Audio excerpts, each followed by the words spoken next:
दोस्तों नमस्कार, कैसे हो आप सभी। उम्मीद है सभी साथी बहुत ही बढ़िया होंगे, बहुत ही अच्छे होंगे और आप सभी साथियों की पॉलिटेक्निक एंट्रेंस एग्जाम 2024 की तैयारी बहुत ही शानदार और बहुत ही बेहतरीन चल रही होगी। दोस्तों आज के इस वीडियो में हम लोग बात करने वाले हैं कि साधारण ब्याज जिसको हम सिंपल इंटरेस्ट यस आई बोलते हैं, उस यस आई में किस तरीके के प्रश्न आपके पॉलिटेक्निक एंट्रेंस एग्जाम 2024 में पूछे जा सकते हैं, या फिर अगर आप इसके पहले के एग्जाम के पेपर उठा करके अगर आप देखेंगे तो वहां पर किस तरीके का प्रश्न आपको इस चैप्टर से देखने को मिला है। खास करके हम इन्हीं कुछ पॉइंट पर आज की इस वीडियो में बहुत अच्छे तरीके से और बहुत शानदार तरीके से बात करने वाले हैं। तो दोस्तों सबसे पहला प्रश्न आपकी स्क्रीन पर है, आप इस प्रश्न को सॉल्व करें और इस प्रश्न का आंसर देने का प्रयास करें। कह रहा कि यदि 10,000 रुपए का 20% ब्याज की दर से 5 वर्ष में साधारण ब्याज निकालना हो तो साधारण ब्याज कितना होगा। मतलब 10,000 का 20% वार्षिक ब्याज की दर से 5 वर्षों में साधारण ब्याज कितना हो जाएगा। बहुत आसान क्वेश्चन है और अगर मैं इस प्रश्न की बात करता हूं तो यह आपके बेसिक कॉन्सेप्ट का प्रश्न है। दोस्तों अगर आप जुड़ करके लर्निंग डे के साथ अपनी पॉलिटेक्निक एंट्रेंस एग्जाम 2024 की तैयारी को बहुत ही स्ट्रांग करना चाहते हो तो इस चैनल को सब्सक्राइब, दोस्तों को शेयर, वीडियो को लाइक जरूर करना। और अगर आप ये पीडीएफ प्राप्त करना चाहते हो तो आप नीचे डिस्क्रिप्शन में दिए गए लिंक के माध्यम से टेलीग्राम, इंस्टाग्राम, व्हाट्सएप ग्रुप को ज्वाइन कर लेना, जहां पर आपको ये पीडीएफ अवेलेबल करवा दी जाएगी और आपको रेगुलरिटी से लाइव क्लास के माध्यम से आपकी तैयारी बिल्कुल शानदार तरीके से यूट्यूब में फ्री पे करवाई जाएगी। दोस्तों सबसे पहले अगर आपको इस प्रश्न को या ऐसे किसी भी प्रश्न को सॉल्व करना है तो आपको दो तीन चीजें पता होनी चाहिए।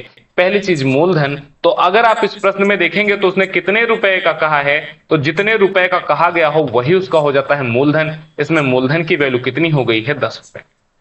दोस्तों अगर हम बात करते हैं दर की, दर को हम आर से रिप्रेजेंट करते हैं और अगर हम आर की बात करते हैं तो आर कितना है, तो आर कहोगे आप 20% है। अच्छा, मूलधन कहीं भी आता है तो मूलधन को आप पी भी लिख सकते हो।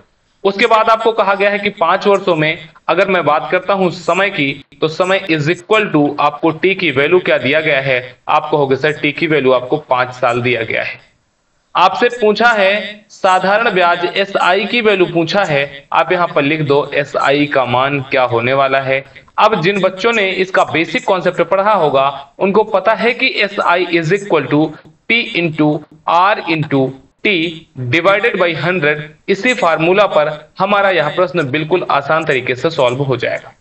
कैसे हो पाएगा, एक बार ध्यान से अगर आपको मैं यहां पर बताने का प्रयास करूं, एसआई आपका ब्याज हो जाएगा, पी की वैल्यू आपको 10,000 दिया गया है, आर की वैल्यू आपको 20% दिया गया है, टी का मान आपको 5 साल दिया गया है। अब आपको इसी पर रख देना है, आपको प्राप्त हो जाएगा S I is equal to P का मान हो गया आपके लिए 10,000 इंटू आर का मान आपके लिए 20% इंटू टी का मान 5/100 हो जाएगा। इस दो जीरो से इस दो जीरो को आप कैंसिल कर सकते हो। अब आपका ऊपर बच जाएगा 100 इंटू 20 गुणे 5, और जब 20 में आप 5 का मल्टीप्लाई करोगे तो यह 100 हो जाएगा, और जब 100 में आप 100 का मल्टीप्लाई कर दोगे तो आपको प्राप्त कितना होगा, आप कहोगे सर हमें 10,000 प्राप्त हो जाएगा। और इस प्रश्न का जो एस आई का मान हो जाएगा आपका 10,000 रुपए हो जाएगा।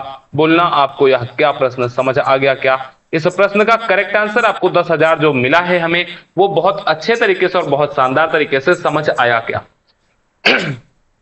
मैं फिर से कह रहा हूं, रेगुलरिटी से अगर आप हमारे साथ क्लास जुड़ेंगे, हर एक क्लास को करेंगे, तो आपकी पॉलिटेक्निक प्रवेश परीक्षा 2024 की तैयारी इतनी स्ट्रांग हो जानी है कि आपको गवर्नमेंट कॉलेज बहुत आसानी के साथ मिलेगा। इस प्रश्न के बाद आइए अगले प्रश्न की तरफ बढ़ते हैं। इस प्रश्न का करेक्ट आंसर आपको 10,000 मिल गया। दोस्तों अच्छा, यहीं पर अगर मैं आपसे पूछ लेता कि भाई साहब आज आप इस प्रश्न का मिश्रधन बताइए, मतलब मिश्रधन का मान ए हो जाता है, ए की वैल्यू बताइए, तो जो ए होता है मिश्रधन वह मूलधन प्लस एस आई के बराबर हो जाता है। मूलधन का मान 10,000 और ब्याज का मान भी 10,000, इसीलिए जो मिश्रधन इसका हो जाएगा 10,000 प्लस 10,000 आपको क्या प्राप्त हो जाता, आपको 20,000 प्राप्त हो जाना था। बट इस प्रश्न में हमसे एस आई का मान पूछा है, इसीलिए हमारे इस प्रश्न का जो करेक्ट आंसर हो जाएगा वह 10,000 हो जाएगा।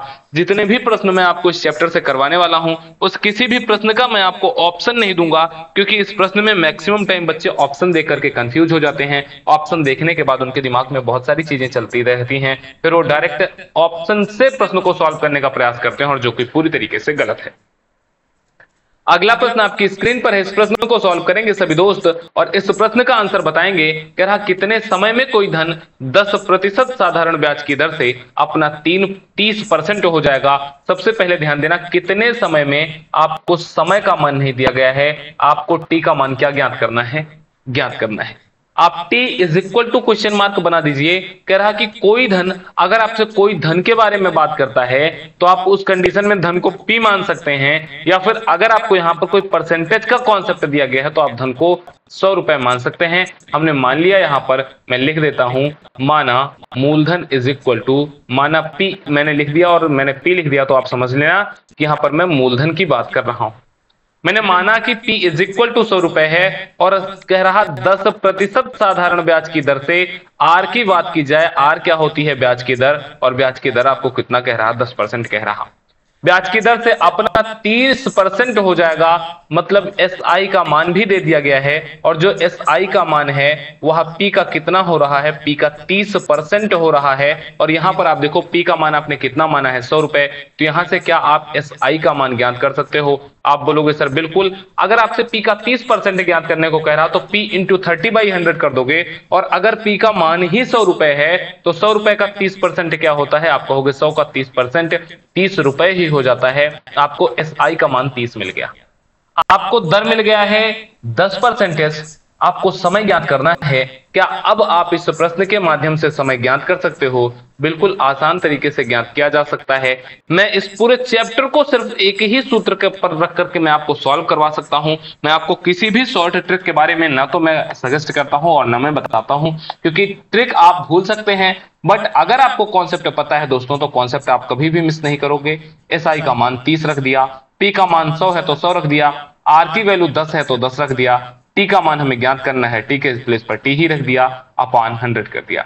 इस 100 के इस 2 जीरो से इस 2 जीरो को कैंसिल कर सकते हैं। आपको अब प्राप्त हो जाएगा 30 इज इक्वल टू 20, और जब यहां से आप T इज इक्वल टू निकालेंगे तो आपको प्राप्त हो जाएगा 30/10, और जब 30 में 10 से भाग देंगे तो आपको 3 साल प्राप्त हो जाएगा। जो इस प्रश्न का करेक्ट आंसर हो जाएगा वह आपको 3 वर्ष मिल जाएगा। इस तरीके से दोस्तों आपका यह प्रश्न भी सॉल्व हो जाएगा। इस प्रश्न में एक और कंडीशन आपको प्राप्त हो सकती थी, वह कंडीशन यह रहती कि आपको T का मान 3 साल दे देता और आपसे R की वैल्यू ज्ञात करने के लिए बोलता, तो सारा कॉन्सेप्ट यही रहता, बस यहां पर T का मान रख दिया जाता और R के प्लेस पर आपको R रहने देते आप, तब आपको सॉल्व करने के बाद जो आंसर प्राप्त होता वह 10% R की वैल्यू प्राप्त हो जाती। इस तरीके से आप इस पर आधारित प्रश्न सॉल्व कर सकते हैं। जो मैंने पहला प्रश्न बताया, ये प्रश्न मैंने बताया, आपको जरूर कहीं ना कहीं एग्जाम में ऐसे प्रश्न देखने को मिलेंगे। वैसे एक बात और मैं बता दूं कि मैंने इस साधारण ब्याज पर 2 क्लास मैंने करवाया है। मैं हर एक चैप्टर का जब रिवीजन करवा रहा हूं तो मैं हर एक चैप्टर पर लाइव सेशन लेकर के कम से कम 20 से 22 प्रश्न आपको सॉल्व करवा रहा हूं। वो वीडियो आपको चैनल के लाइव वाले सेगमेंट में मिल जाएगा, या फिर प्लेलिस्ट में आप पॉलिटेक्निक 2024 का रिवीजन मैथ क्लास में देखेंगे, तब भी आपको वहां पर ये सारी वीडियो प्राप्त हो जाएंगी। अब इस प्रश्न के बारे में अगर मैं बात करता हूं तो इसमें कह रहा है समान समय एवं समान वार्षिक दर पर उधार लिए गए धन का साधारण ब्याज उसका 1/4 गुना हो तो समय आपको ज्ञात करना है। अब आपको, अगर इस प्रश्न को आपने समझ लिया है तो बहुत बढ़िया, नहीं समझा है तो इस प्रश्न को आप फिर से एक बार पढ़िए, फिर आपको इस प्रश्न की कहानी समझ आ जाएगी। सबसे पहली लाइन कह रहा कि समान समय एवं समान वार्षिक दर, समय को हम T मानते हैं और दर को हम R मानते हैं, और कह रहा दोनों बराबर हैं, मतलब T is equal to R। जो सबसे पहला कॉन्सेप्ट आपको मिलेगा, कह रहा है इस प्रश्न में कि जो समय की वैल्यू है वही R की वैल्यू है, जो समय है वही वार्षिक दर है। कह रहा कि लिए गए किसी धन का साधारण ब्याज उसका 1/4 गुना हो जाता है, किसका, लिए गए धन का।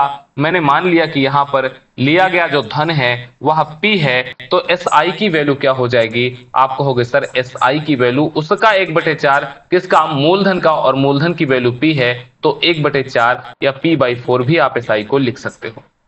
आपसे समय का मान पूछा गया है, सिर्फ वही बेसिक कॉन्सेप्ट आपको पता होना चाहिए कि SI is equal to P into R into T divided by 100। इतना आपको कर देना है। SI की वैल्यू P/4 आपको रख देनी है, क्योंकि SI का मान 1/4 गुना है। P के प्लेस पर आपको P रहने देना है। अब आपसे पूछा क्या है, इसमें समय का मान पूछा है, T की वैल्यू पूछा है, तो आप R के प्लेस पर क्या लिख सकते हो, आप कहोगे सर R के प्लेस पर आप T लिख सकते हो, तो यहाँ पर R है, इसके प्लेस पर मैं T लिख दूंगा और T के प्लेस पर मैं T रहने दूंगा, अपॉन 100 कर दूंगा।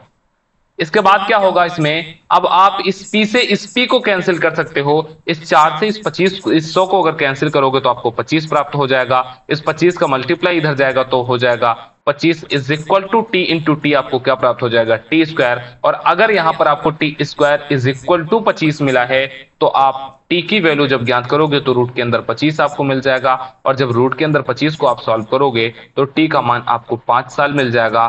बोलना क्या आपको यह प्रश्न समझ आ गया क्या, इस प्रश्न को कैसे सॉल्व करना है यह आपने समझ लिया क्या?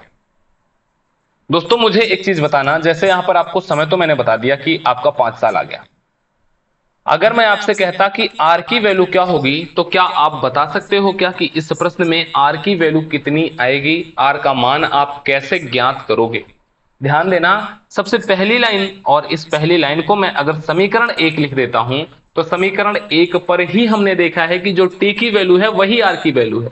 अगर T की वैल्यू मुझे 5 साल मिली है, R की वैल्यू पूछ रहा है, तो जो T की वैल्यू है वही R की वैल्यू है, और T की वैल्यू मुझे 5 मिल रहा है तो R की वैल्यू कितनी हो जाएगी, 5 हो जाएगी। और दर है इसीलिए R को हम 5% लिखेंगे, और जो समय है, समय की यूनिट वर्ष होती है, इसलिए हम उसको 5 वर्ष लिखेंगे। तो इस तरीके से ये मैंने आपको कुछ महत्वपूर्ण प्रश्न बताए, मैंने आपको किसी भी तरीके की कोई ट्रिक नहीं बताई है, मैं सिर्फ और सिर्फ आपको जितने भी प्रश्न करवाने का प्रयास करता हूं सारे के सारे प्रश्न आपको मैं बेसिक कॉन्सेप्ट पर करवाता हूं, ताकि आपको बहुत ज्यादा ट्रिक ना याद करनी पड़े। आपको बेसिक कॉन्सेप्ट अगर पता है तो आप हर एक प्रश्न को बहुत आसान तरीके से सॉल्व कर सकते हैं। दोस्तों अब इस चैप्टर के बाद आप किस चैप्टर का ऐसे ही शॉर्ट वीडियो चाहते हैं जिसमें आपको 10 से 15 मिनट में 3-4 क्वेश्चन आपको करवा दिए जाएं, उसके बेसिक कॉन्सेप्ट बता दिए जाएं, प्रीवियस ईयर के प्रश्न बता दिए जाएं, तो ऐसे किस चैप्टर का आप हमसे वीडियो चाहते हैं कमेंट सेक्शन में आप सभी साथी जरूर बताएंगे। वीडियो को लाइक नहीं किया तो लाइक कर लेना, चैनल को सब्सक्राइब नहीं किया तो कर लेना, दोस्तों को शेयर करते हुए इस वीडियो को लाइक जरूर कर देना। आपको अगर ये पीडीएफ चाहिए तो आप टेलीग्राम ग्रुप को ज्वाइन कर लेना, वहां पर आपको ये पीडीएफ मिल जाएगी।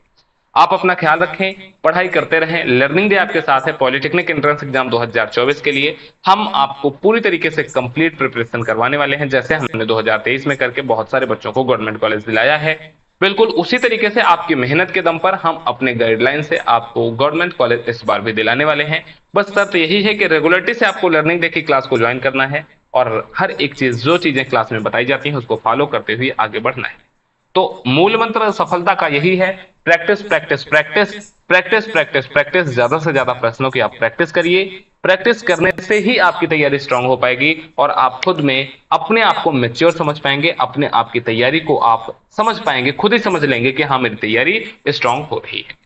आप अपना ख्याल रखें, चैनल को सब्सक्राइब करके वीडियो को लाइक जरूर करना, कमेंट सेक्शन में वीडियो के बारे में लिखना, और जिस नेक्स्ट वीडियो के बारे में आप टॉपिक पे वीडियो चाहते हो उसको भी आप मेंशन जरूर करना कमेंट सेक्शन में। आप अपना ख्याल रखें, नमस्कार, जय हिंद।